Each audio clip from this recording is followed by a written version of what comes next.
Hey, Dr. Phil back with you again today. Today I want to talk to you a little bit about how do we end up with the person we end up in our relationships. Whew, that's a biggie.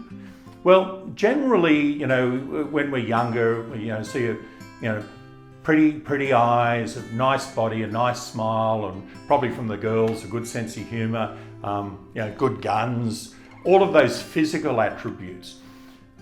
But generally they're not enough to sustain a relationship or a marriage because they all change. We all get a bit saggy as we get older, no matter how much we work out. So manifesting or creating a relationship for yourself has to start with someone who's going to walk beside you. So a lot of people, and I had 3 clients yesterday ask the question, how did you end up with the partner that you ended up with? And one of them said, I just wanted to get out of home. They were in a fairly controlling ethnic background, tight, strong paternal influence, and they needed to get away from all of the control. So that was one. Another one said, for survival.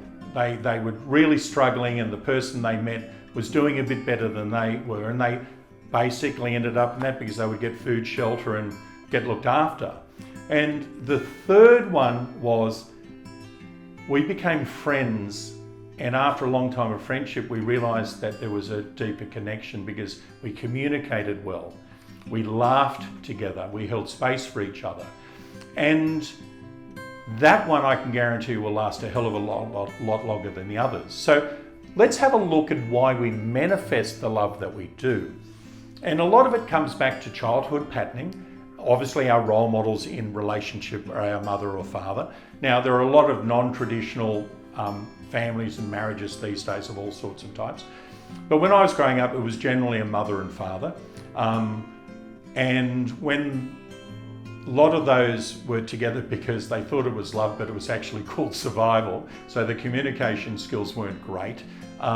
So here we learn from parents maybe bad communication. We learn that you discuss things by yelling or screaming.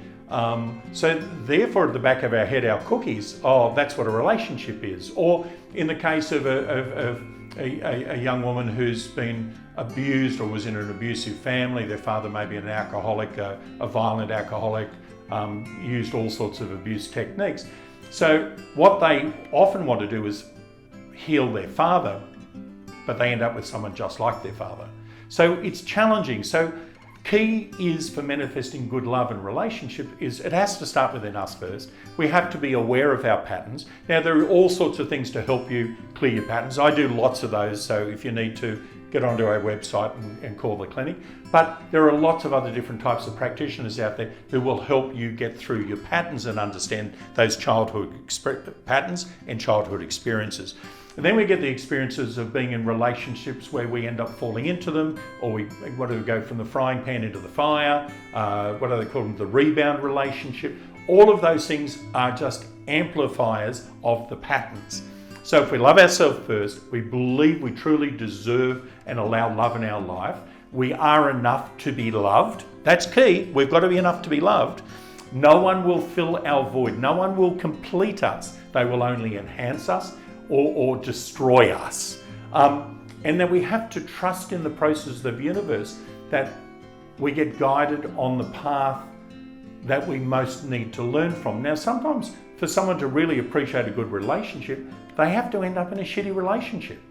Because there's lots of people who are in good relationships that don't actually really appreciate their good relationships. So contrast is important. So be guided by yourself, but know, more importantly, when to get out if you're in a shitty relationship.